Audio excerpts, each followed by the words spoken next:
इस वक्त मेरे साथ मौजूद हैं गाजियाबाद विधानसभा सदर सीट से भारतीय जनता पार्टी के प्रत्याशी संजीव शर्मा जी। सर, स्वागत है आपका। बहुत धन्यवाद धन्यवाद साहब। सर, 17 साल बाद पार्टी ने आपके ऊपर विश्वास जताया है। क्या लगता है, राह कितनी आसान है? बीजेपी के खेमे में क्या ये सीट आप देने जा रहे हैं 23 नवंबर को? देखिए, नरेंद्र मोदी जी ने देश के अंदर और योगी जी ने जो प्रदेश के अंदर जो काम किए हैं, उसके आधार पर मैं ये कह सकता हूँ कि 100% हम गाज़ियाबाद की विधानसभा सीट जीतेंगे, और जीतेंगे ही नहीं, रिकॉर्ड वोटों से चुनाव जीतेंगे। राज सिंह जाटव को सपा ने मैदान में उतार दिया है और अब इसको देखते हुए ये लड़ाई दिलचस्प हो गई है, क्योंकि एमवाई का समीकरण है, प्लस उन्होंने जाटव का भी वोट बैंक खींचने की कोशिश की है। क्या आपको लगता है अब चुनौती आपके लिए बढ़ जाएगी? देखिए, हमारी पार्टी हिंदुस्तान में रहते हैं, हमारे लिए सब जाति सब बिरादरी एक है। हम लोग सबका साथ, सबका विश्वास, सबका प्रयास में, सबका विकास में विश्वास रखते हैं। हम किसी जाति विशेष में विश्वास नहीं रखते। हमारे साथ दलित भी हमारे साथ है, वो यादव भी वोट हमारे साथ है, वैश्य भी है, ब्राह्मण भी है, ठाकुर भी है, जाट भी है। कोई ऐसी बिरादरी जो हमारे साथ नहीं है, कोई ऐसी समीकरण नहीं है। आप पूरे गाज़ियाबाद में घूम लीजिए, हर तरफ भारतीय जनता पार्टी की लहर है। दूसरे विपक्षी प्रत्याशी का कोई जिक्र नहीं। बात करें अगर यहाँ की विकास कार्यों की, 2 बार से भारतीय जनता पार्टी का यहाँ विधायक रहा है, लेकिन कुछ ऐसे मुख्य विकास कार्य हैं जो अभी अधूरे हैं। सबसे पहले दुधेश्वर महादेव कॉरिडोर का जो कॉरिडोर था, वो अभी अधूरा रह गया है। इसके बाद NH-24 के पास जो कॉलोनियाँ हैं, वहाँ तो विकास का कुछ नाम निशान नहीं है, सब ठप पड़ा हुआ है। आप इसको यकीन मानिए ना मानिए। दूसरी बात, कई जगह मैंने देखा, भ्रमण किया, तो गंगा जल मिशन के तहत जो पानी की समस्या है जगह जगह, वो कैसे ठीक होगी? क्योंकि अगर आप इस सीट पे विजयी प्राप्त करते हैं तो पार्टी के लिए हैट्रिक साबित होने जा रही है। वहीं अतुल गर्ग जब यहाँ से विधायक थे, 2 बार विधायक रह चुके हैं, लेकिन इन सब मुख्य चीज़ों को उन्होंने संभवतः ध्यान नहीं दिया। क्या लगता है कि आप इस विकास कार्य को पूरा करेंगे अपने कार्यकाल में अगर आप जीतते हैं तो? देखिए, अतुल गर्ग जी ने बहुत काम किया, हमारे सांसदों ने बहुत काम किया। आप उससे पहले स्थिति देखते तो स्थिति बहुत विकट थी। आज ये NH-24 बनाया है, 50 बेड का हॉस्पिटल बनाया है। सारे जो NH-4 की 24 की उधर की कॉलोनियों की बात कर रहे हैं, तो वो सारी कॉलोनियों में सड़कें और सीवर डलने का काम अतुल गर्ग जी ने कराया है। कुछ सड़कें रह गई हैं, अगर उनका जो उन्होंने 6 करोड़ रुपए की उनकी निधि थी, उस निधि के सारे प्रस्ताव उन्होंने दिए हैं। अगर वो प्रस्ताव पास हो जाते, वो कुछ दिन पहले आचार संहिता लग गई जब उन्होंने दिए थे, तो मुझे लगता है जो कच्ची गलियां कुछ रह गई हैं NH-24 के उधर की तरफ, वो सब हो जाती हैं। ये जहाँ जो तक जल की बात है, गंगा जल की बात की है, तो नगर निगम के द्वारा अभी सब प्रस्ताव पास कर दिया गया है, और विजयनगर प्रताप बिहार में बहुत जल्दी गंगा जल मिलने जा रहा है। हाँ, दुधेश्वर नाथ कॉरिडोर की जो बात की है, वो वास्तव में एक बड़ी बात है। माननीय मुख्यमंत्री जी जब भी आते हैं तो वो दुधेश्वर नाथ का जिक्र जरूर करते हैं। महंत जी, नारायण गिरी जी और हम सब लोग मिलकर, मेरी सबसे प्राथमिकता यही रहेगी, अगर मैं चुनाव जीतने के बाद सबसे पहले अपने दुधेश्वर नाथ मंदिर कॉरिडोर के लिए आदरणीय मुख्यमंत्री से मिलूंगा, और निश्चित रूप से माननीय मुख्यमंत्री जी भी इसे चाहते हैं, इसको हम पूरा कराएंगे। आप जनता के बीच लगातार जा रहे हैं, किन मुद्दों के साथ जा रहे हैं? जनता को आपसे मतलब जब जीतेंगे, क्या प्राथमिकता है कि विधायक या अगर आप बनते हैं तो जनता को क्या चाहिए? मतलब क्या विकास अभी रुका हुआ है जो आप करना चाहते हैं? देखिए, विकास ऐसी चीज़ है कि विकास कभी पूरा नहीं होता। सड़कें हैं, टूटेंगी बनेंगी, नालियां हैं, बनेंगी टूटेंगी।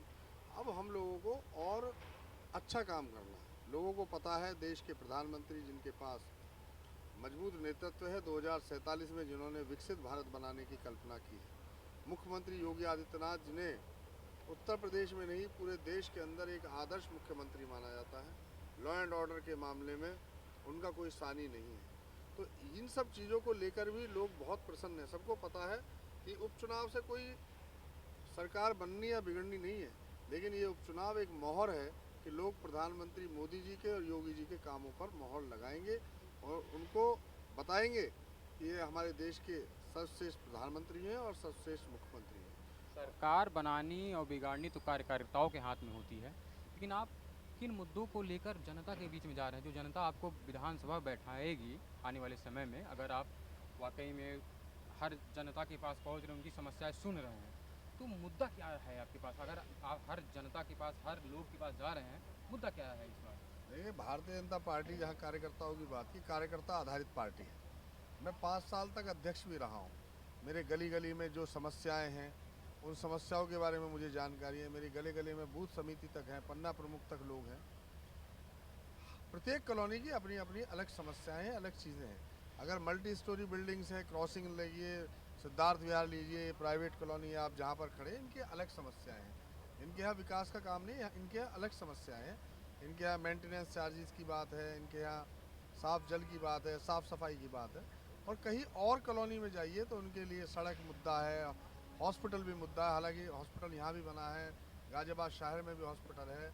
हमारे यहाँ एक स्टेडियम है, महामाया स्टेडियम, उसको अपडेट कराने के लिए हमने प्रयास करेंगे कि बहुत अच्छा युवाओं के लिए, खिलाड़ियों के लिए चीज़ मिले।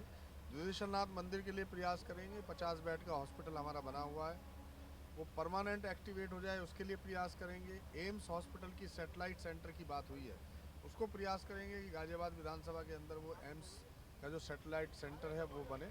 और उत्तर प्रदेश के आवास विकास में कल मैं गया था तो उन्होंने, कॉलोनी वालों ने बताया कि एक पार्क की वहाँ पर व्यवस्था है, पार्क का स्थान है, वहाँ पर पार्क नहीं मिल रहा है। तो ये जो अलग अलग समस्याएं हर कॉलोनी की है, उनको दूर करने का प्रयास करूँगा। और लोग हमसे बहुत प्रसन्न है, जनता हमसे प्रसन्न है। अभी तक नॉमिनेशन हुआ है, अभी तक नाम वापसी का भी नहीं हुआ। और मेरे लगातार एक एक दिन में 20-20 कार्यक्रम लग रहे हैं और अलग बूथ की बैठकें हो रही हैं, शक्ति केंद्र पर बैठकें हो रही हैं। जनता भी प्रसन्न है, कार्यकर्ता पूरी ताकत और पूरी ऊर्जा के साथ लगे हुए हैं। दीपावली होने के बावजूद भी भरपूर समर्थन हमें मिला। आखिरी के 2 सवाल। महंगाई आप मुद्दा क्यों नहीं बना रहे हैं? आम जनमानस 70 रुपये किलो प्याज खरीद रही है। सीजनल सब्जी है गोभी, 90 रुपये किलो मिल रहा है। महंगाई मुद्दा आप लोग क्यों नहीं बना रहे हैं? क्योंकि केंद्र में भी आपकी सरकार है, राज्य में तो योगी जी की सरकार ही है। और उसके बाद एक आखिरी सवाल ये है कि कानून व्यवस्था लचर है। कानून जिसका आप जिक्र करते हैं कि योगी सरकार में कानून व्यवस्था बहुत मजबूत है। करवा चौथ के रात की एक दिन पहले की बात है, महिला कांस्टेबल अपने घर जा रही थी करवा चौथ त्यौहार मनाने, उसके साथ गैंग रेप हुआ। अगर वर्दी वाले सेफ नहीं हैं तो आम जनमानस इस सरकार में कैसे सेफ रहेंगे? देखिए, आपने योगी जी से पहले की अगर सरकारें देखी होती, दिन दहाड़े डकैती, अपहरण, लूट, हत्या, ये सब आम बात थी गाजियाबाद के अंदर। एक वातावरण ऐसा था कि लूटपाट का वातावरण इस गाजियाबाद के अंदर बना है। आज अमन चैन कायम है। जो अपराध करने आया है वो अपराध करेगा, लेकिन अपराध करने के बाद उस पर नियंत्रण लगे, वो पकड़ा जाए, उसका एनकाउंटर हो, उसको सज़ा मिले, ये आवश्यक है। बिल्कुल जीरो पर तो आप सोचें कि जीरो पर तो अपराध नहीं हो सकता है, लेकिन जितना अपराध नियंत्रण माननीय योगी जी की सरकार में हुआ, मुझे नहीं लगता किसी और सरकार में इतना नियंत्रण हुआ या हो सकता है। तो आने वाले 23 तारीख को आप जीत का दावा ठोक रहे हैं?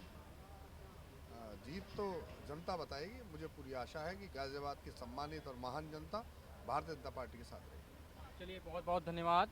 तो ये थे गाजियाबाद सदर सीट से विधानसभा प्रत्याशी संजीव शर्मा, जिन्होंने मेरे सवालों का बेबाकी से सामना किया।